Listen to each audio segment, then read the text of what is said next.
This week, we're taking issue with the South. The Alabama Supreme Court rules that embryos are people, putting the future of IVF in the state in doubt. Nikki Haley looks to pull the upset in her home state of South Carolina in this weekend's primary. And Governor Healey punishes the city of Milton for not complying with the MBTA Communities Law. I'm Corey. I'm Matt. I'm Sue. And this is Taking Issue. Our nation was born here, not with a whimper, but with a spark of revolution. One more indictment, and this election is closed out. That's what democracy is. It's a choice of the people, by the people, and for the people.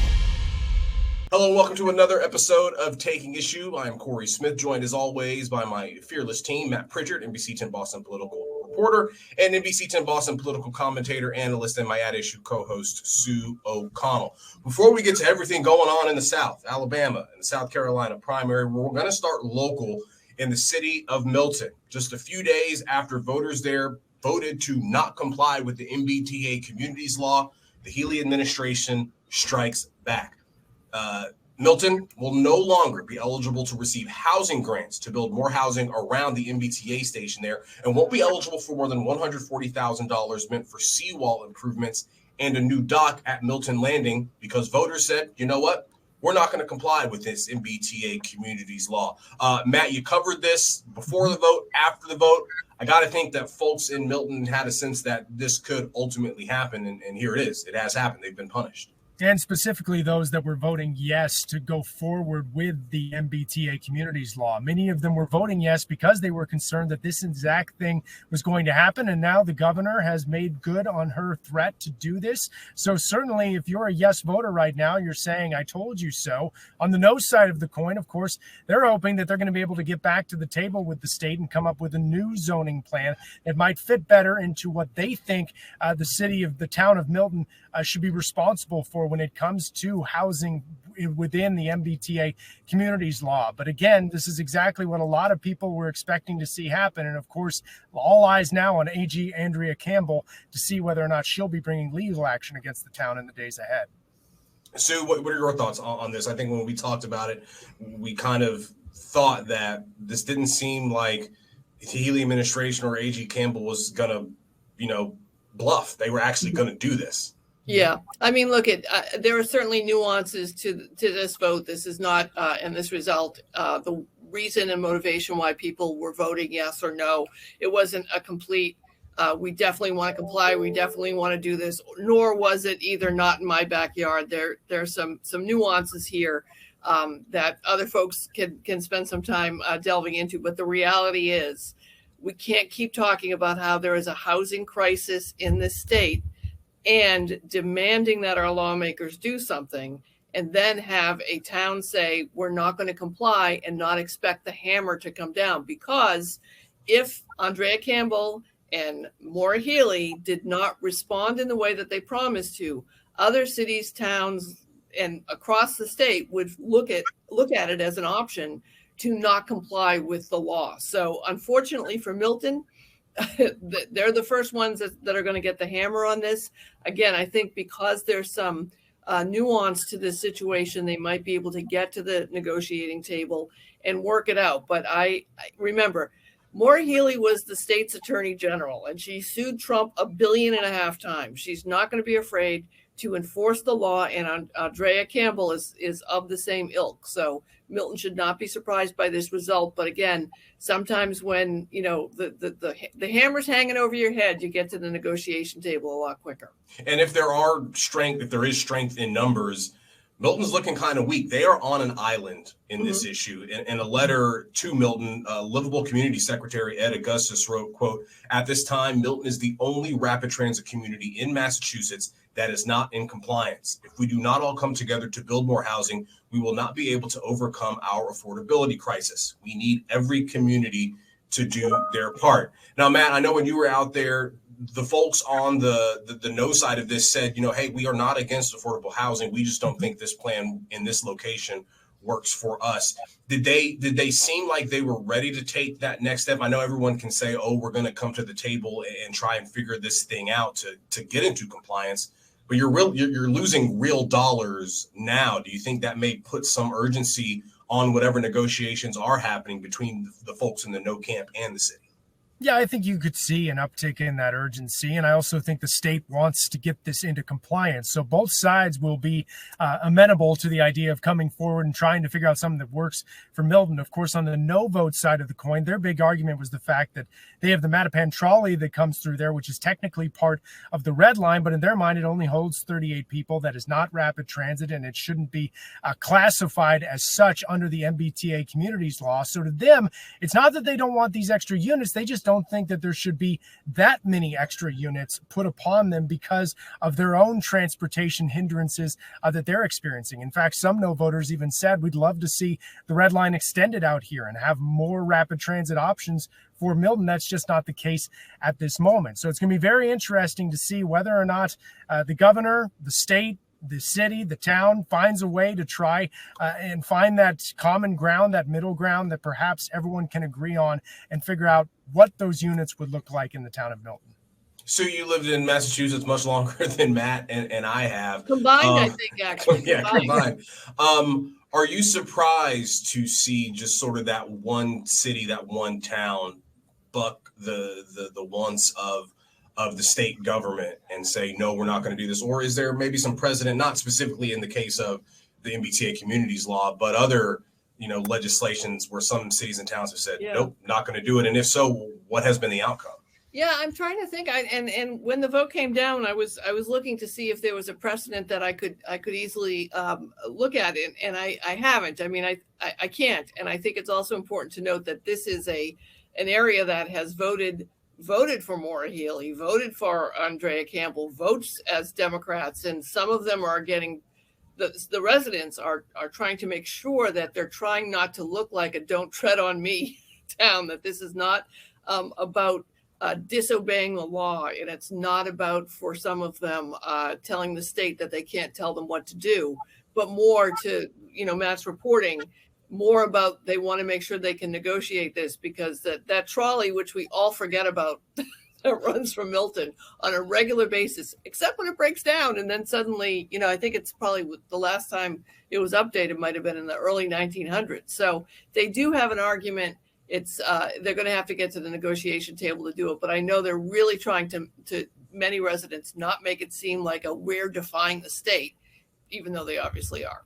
So according to the Boston Herald, Chairman Michael Zulas, and I hope I'm not pronouncing that wrong, out in Milton, speaking for himself, told the Herald he believes the town should fight back against the Healey administration, telling the Herald, quote, "I find this action by the Healey-Driscoll administration to be precipitous, punitive, wholly unnecessary, and contrary to their stated goal of working constructively with municipalities. As chair of the select board," again, he was speaking for himself, "I will do everything I can to fight this in any future grant withholding. It is unconscionable to me that the state would harm our town by withholding funding."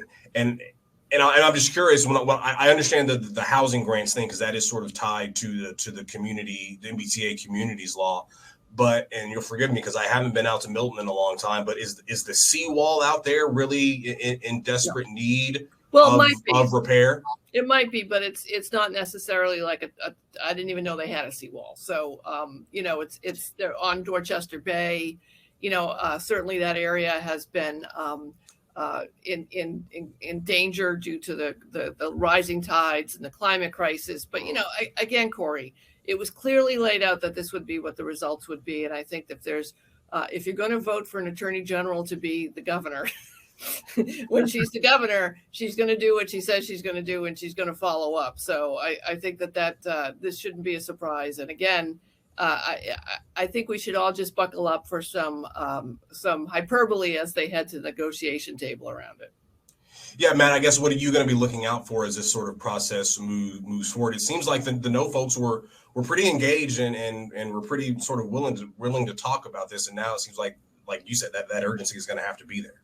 Yeah, I mean, the urgency will be there. I think they'll go to the table, they'll talk it through, they'll figure out some sort of compromise here. But I think the question is like, how much is the state really willing to bend when it comes to this for towns like Milton? Because whatever they do will set a precedent for other towns if they were to give up too much in that negotiation. The other thing that's worth watching is, towns within the immediate MBTA, those, they had to have this done by December 31st. But when it comes to those that are out on commuter rail, there's a lot of those that are still going through this process at this point. And so it'll be interesting to watch with them to see if they're also keeping close tabs on Milton, these negotiations, and what precedents are set. And Corey, I'd also note, this was a vote for zoning. This wasn't a vote, as we've talked about, for building. So, Milton might have had a little bit more time in there had they approved the zoning, which had already been approved, by the way, right? And this was this new vote on it, and tried to find ways to negotiate in how many units there were going to be and what there would be. But now they've basically drawn a line saying no to something that they had to do again, which was just the early stages. So, it might have been a little too much too early, but we'll see where they end up in a couple of years. All right, let's go south for our next two topics. The primary in South Carolina was supposed to be the big headline news-making event of the week, and then Alabama basically said, hold my beer. The Supreme Court there ruled that frozen embryos can be considered children under state law. That has led critics to say this could have sweeping implications for fertility treatments, such as IVF. The decision was issued in a pair of wrongful death cases, but by three couples who had frozen embryos destroyed in an accident at a fertility clinic. If you read the judge's opinion and sort of the lines that stick out to a lot of folks are he really does forthrightly make a theological argument. And I'm paraphrasing here, basically said that embryos are made in God's image and destroying those is an affront to God himself. Of course, this has policy implications. This has political implications, especially in an election year. Sue, I just want to get your thoughts on this ruling and the impact that it could ultimately have. A ruling that we should say is only specific to Alabama at this moment. But obviously, I would think that some of the anti-abortion activists and groups are looking at this and saying, if this thing can potentially win, perhaps we can move this into other states.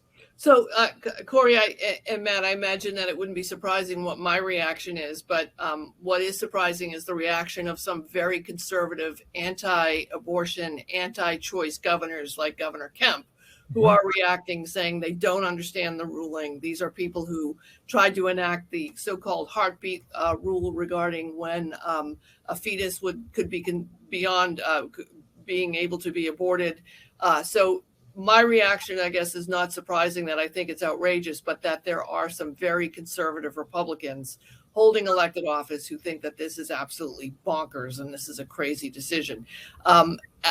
I wish we lived in a world, and I've been talking to a lot of people about this ruling, that we could each individually determine when our offspring, whether born or unborn, are human or people or something that we are taking ownership of in terms of parenting, right? I totally understand the parents' distress in this, where they had hoped that these embryos would grow into their children, and the destruction of them by accident is a horrific thing for them to go through. And I understand that. And I also know that there are lots of people who wouldn't feel that way, that they wouldn't feel the same way about them. Unfortunately, we don't live in a society that can accommodate that sort of gray area. And what is next going to happen with this ruling, of course, which is already happening, is that the people who seek fertility treatment in that state, who are overwhelmingly Republican, by the way, and people who seek fertility treatment are not characterized by political parties, they are going to be unable to get fertility treatment in that state. And I absolutely believe that as soon as they can come up with some sort of lawsuit to bring forward to outlaw birth control, they're going to do that as well in that state. And I think by the time we get to November, we're going to have a couple more states where you will not be able to get IVF treatment. And it is part of, I think, this really conservative Christian viewpoint, most of them Republicans, thinking that abortion, safe abortion access, fertility treatments of any kind, and birth control are just not part of their American future. I know at one point you're going to ask me what I think how this is going to impact the presidential campaign, but I think the Republican Party, again, this is yet another division within them where they are unable to come to a cohesive viewpoint on things, and it's just basically thwarting any effort they have, I think, to really stay in power at the White House or on the state level. And I'm not really sure what the future holds for this country if we're going to be this divided over something like this. Yeah, I mean, to your point, when you've lost Governor Brian Kemp of Georgia and folks like Kellyanne Conway, that has to be a pretty extreme, sort of policy. And of course, as you said, they are looking at this from a political standpoint, because they know something like this. Maybe it doesn't cause Trump to lose out Alabama, but those suburban voters out there who are really concerned, and maybe you don't have a dog in the anti-abortion, pro-abortion rights fight. But even as we've seen in the Republican Party, a candidate like Nikki Haley, who herself has a very personal story with IVF. It's how she had, I believe, one of her children. I'm not sure multiple, but I know certainly one of her children was conceived via IVF. You have those folks kind of caught in the middle of this from the policy side of it, from the personal side of it, but also the political side of it, Matt. Yeah, I mean, it is interesting today hearing Nikki Haley coming out and saying that she does feel that embryos are babies. I saw that top headline coming out of her comments initially to this Alabama ruling. And it'll be interesting how she sort of builds that into her message as she goes throughout this 2024 campaign, especially when you consider that in the months that have led up to this, she's sort of had this sort of commentary where it feels like she's trying to split the middle when it comes to abortion, when it comes to these sort of issues. And so how does she sort of build these two things together? If in fact that is how she feels about this ruling, it's really going to be fascinating to see how it's brought into the overall 2024 conversation. You've been out in the field, so you haven't seen that she actually said she's not, doesn't mean she disagrees with the ruling. Sure. So she's already doing what you predicted she would do, which is trying to, no pun intended, split the baby here. But Matt, you've been out there on the trail with her, and something that I constantly see her doing, and this really gets to some of the criticism of Nikki Haley as a candidate. She seems like a politician who just wants to please everybody in order to get their votes. So on one hand, when she talks about IVF, and even when she's talked about abortion, she talks about how this is a very personal thing, and we need to be sensitive to people and make sure that they are having these private, sensitive conversations between patient and doctor. But yet I haven't heard her clearly say or answer the question of, if you believe that, then do you agree with the state stepping in and getting in the middle of that conversation and saying, these are the parameters by which you have to operate? And I think at some point, and maybe she doesn't necessarily have to do it in what's left of her primary challenge to Donald Trump, but if she were to make it to a general election matchup with Joe Biden, I am really curious about how she would continue to answer this question when it is something that is very personal to her. So if I were asking her, I would say, Governor Haley, you yourself have used IVF to grow your family. Why shouldn't every American family have that right? And if you were president, would you sign a law that would be similar to this Alabama law and say that embryos are people? I have yet to hear someone ask that to her. I'm hoping they do. But it just strikes me as Sue was saying, she's sort of trying to thread this needle of, I agree with what Alabama is saying, but oh, by the way, I think every family should have the right to use in vitro fertilization to grow their family. In a way, I think that's been the struggle of her campaign the entire time, is that she hasn't been able to commit to one lane or the other. She's trying to split this middle instead of actually listing out specifically what she would do in these specific situations, or being specifically critical of Donald Trump, not doing that quick enough. That's been the struggle the entire time as she's been running here in 2024. And also, let's be clear, people who use in vitro fertilization beyond, what we would call our so-called traditional families are also single women and lesbians. And the Christian, that is right in the target here of who they do not want having access to IVF treatment. So there's also another part of this that is driving it. It's not just about the sanctity of life, but also who can have a family and who can't. And I just think, color me cynical as always, but in an election year, I can't necessarily fathom the what's the best way to put it? I can't fathom the thinking that some folks actually think that this might be a winning issue when election after election after election in state after state after state, when abortion rights are on the ballot, Republicans have lost. So maybe the Alabama legislature comes back and says, oh, this isn't what we meant this law to be, and maybe they do change it. But it really does give the Democrats ammunition to say, and Joe Biden, Kamala Harris have already said it, this was the logical outcome of the Dobbs decision. And that the extreme MAGA right was going to come after things like IVF and contraception, which we're still waiting on a ruling from the Supreme Court about mifepristone. And one of the critics of this decision talked about the real life implications of it. IVF is going to remain available in Alabama, but you're looking at embryos not being able to be stored there and having to move them to other states for storage. Well, we've already seen Republicans talk about, if you help somebody cross state lines to access abortion care, we're going to come after you. So it just opens this sort of Pandora's box from a policy perspective and also a political perspective to really make it an uphill climb in sort of these suburban areas of the country where you do have folks, like Sue said, those single women, those lesbian and gay couples who want to use IVF to grow their family. And as we've heard a lot of pundits ask of Republicans, this doesn't seem like a very pro-family, pro-life stance for the Republicans to take. And Corey, the other thing too is I don't really think, I'm as cynical as you are. I don't really think that this is going to cause a Republican to vote for a Democrat, but it may cause a Republican to stay home.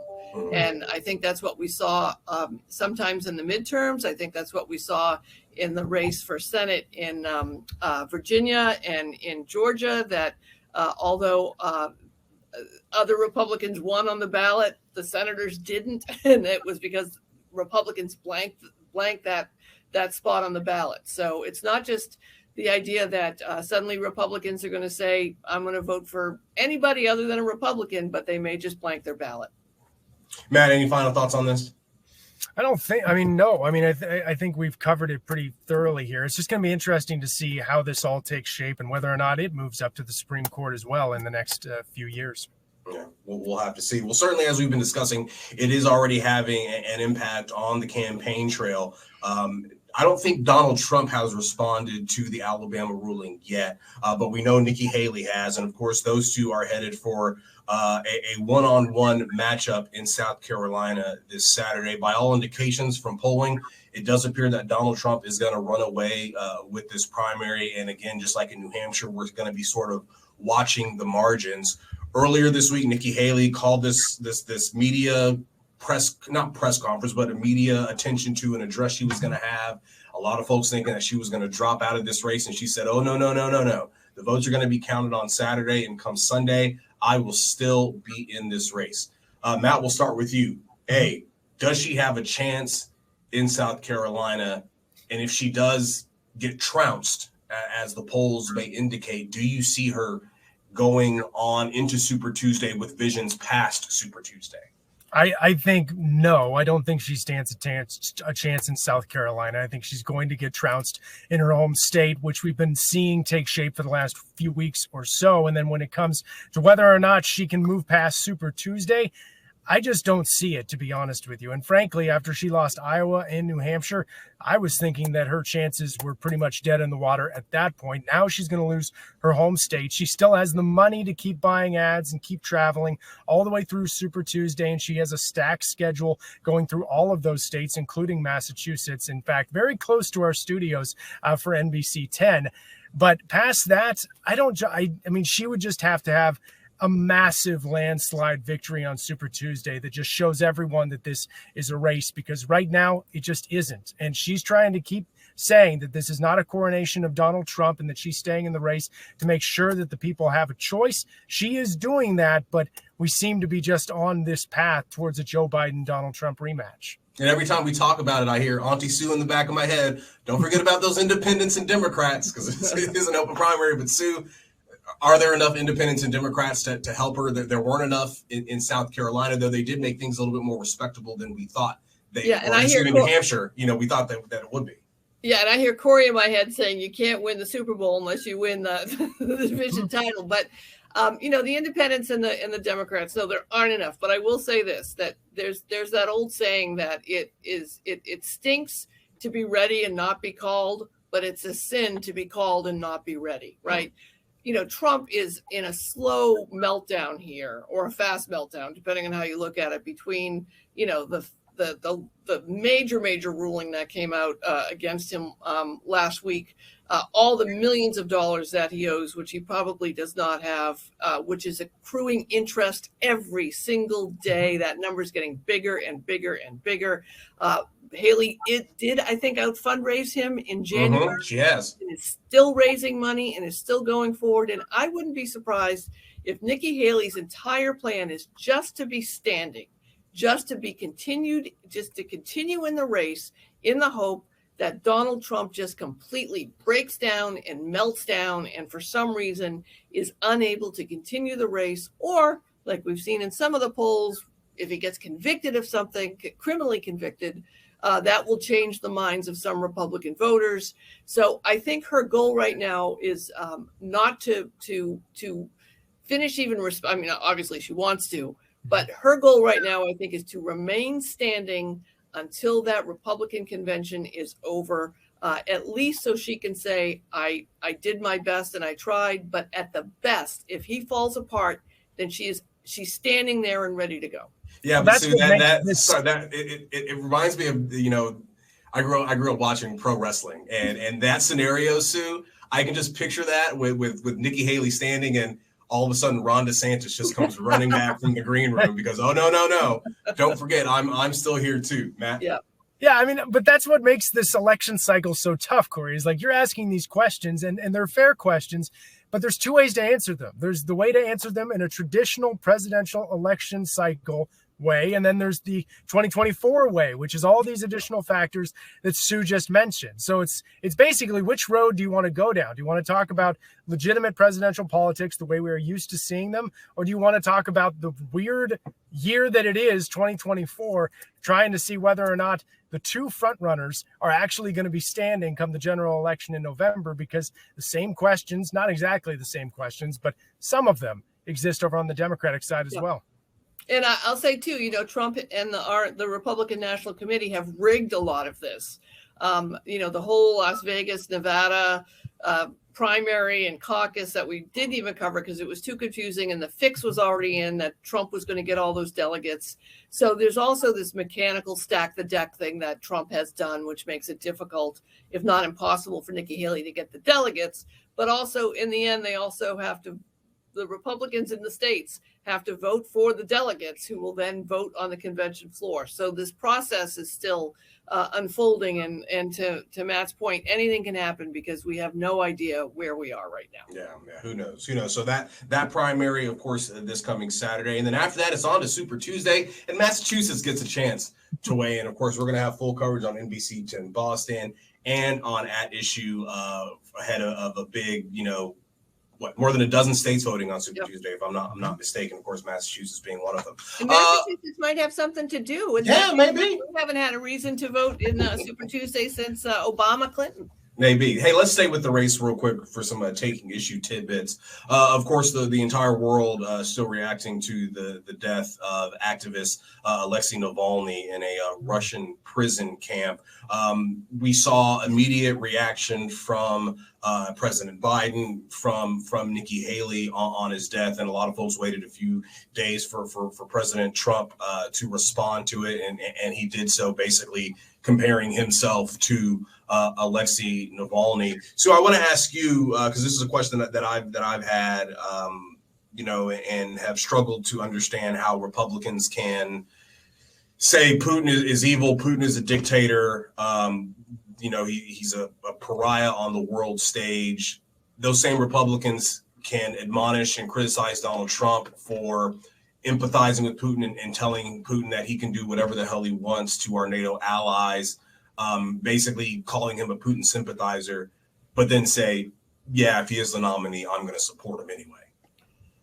Yeah, Corey, I hate to spend time considering conspiracy theories, because as I always say, there's lots of real conspiracies that we don't pay any attention to. But at the same time, I can't understand what Putin has over these Republicans who their counterparts 20 years ago would be doing exactly the opposite of what they're doing now, and certainly 40 years ago. And I've, grown up in a world where once I became a young adult, Russia was no longer the big bad Russia that we feared, and was hopefully going to become a business partner and a trade partner and an ally. And of course, it did not end up that way. Mitt Romney apparently was right. But at the same time, how one cannot see what Russia and Putin are planning to do with an endless supply of soldiers. Sometimes I think he just sits around and says, hey, let me pretend I'm going to go invade this place and see if anybody reacts. And then no one doesn't.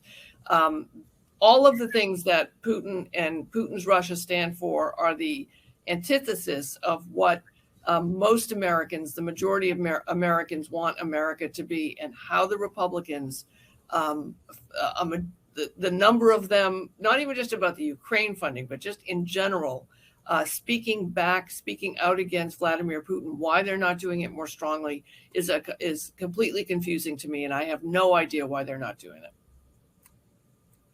Yeah, it's just confounding to me, and I know, Matt, you've been out there on the trail covering Nikki Haley, and she's been asked in a number of different contexts why she would support Donald Trump were he to be the nominee, and she has really struggled to answer this question of Donald Trump's support for Vladimir Putin, and then and criticizing him for it, but then saying, oh, hey, I'm still going to support him. I believe it was Caitlin Collins on last Friday asked her, if you consider, and I'm paraphrasing here, if you consider Donald Trump a Putin sympathizer, why would you support somebody who's a Putin sympathizer for president? And she went on for about 45 seconds and really didn't say the word Trump at all, and basically just pivoted to Joe Biden. Yeah. I mean, again, it's been that way the entire campaign. I mean, she's tried to ratchet up her rhetoric on the former president, but it has taken a long time to get it anywhere close to being actually critical of him. And to your point, I mean, as UN ambassador at one point, she has so much experience on this foreign side of the coin. She has rebuked Putin multiple times in her stump speech throughout the campaign. So, it does confound logic a little bit, but I think that's sort of the political moment we're living in, where a lot of people just sort of fall in line with their party at the end of the day. And she's almost kind of holding that spot open for her to do that at the end. But it definitely goes into conflict with her own experience and the sort of criticism that she's lobbed at the Kremlin over the years. Yeah, it'll be interesting to see, just how this sort of plays out on the national stage.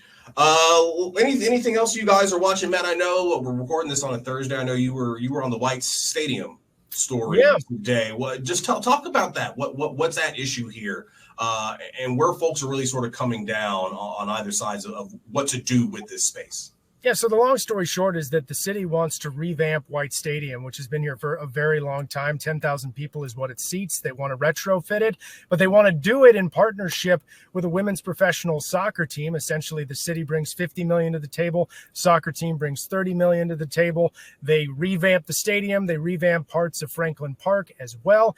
And the city says that this is great for the community. It's going to be rejuvenating to this area and to Franklin Park, but neighbors, they don't feel that way. A lot of neighbors feel that this is just going to add on a lot of traffic into the area. They think that Boston Public Schools will no longer get to use the stadium quite as much as they used to, or that they do currently. But I did get to speak with some neighbors who say, it would revamp the area and it would revitalize it. So there are those that do see some positives here. And certainly the soccer team is the first one to say that they will not be taking time away from high school kids, that they are going to fit into their lane and not cause problems while they're here.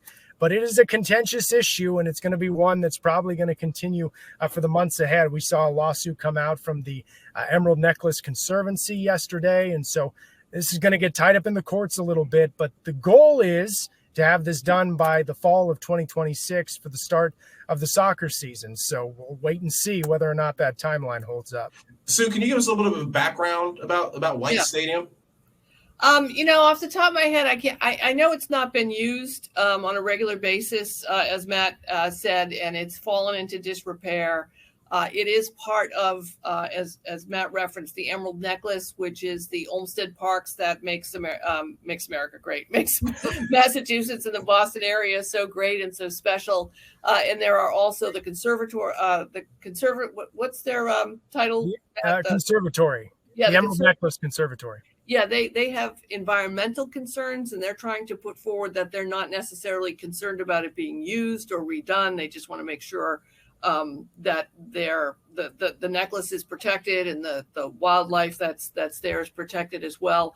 It sits in a spot where the traffic issue, when something hasn't been used regularly in Boston, the roads haven't kept up, so there is a traffic concern around it as well. But it is sort of that it's to me a little bit like the Milton issue, in that we all agree that we would like to have more sports facilities in Boston that people can enjoy. I think we all agree that we want women's sports to get the same sort of attention that men's sports get. And I think we all agree that soccer is something that people care a lot about. Mm-hmm. Here we have this spot that hasn't been used in an area of the city that we're hoping can be revitalized, not necessarily gentrified, but let's bring some joy and some fun to this field. And all of these things are conflicting at once. So I think they'll be able to negotiate it out, though. All right, well, we will have to see what happens there, just like we have to see what happens with a lot of things that we talk about. We'll still get paychecks. See, we have things to do. That's right.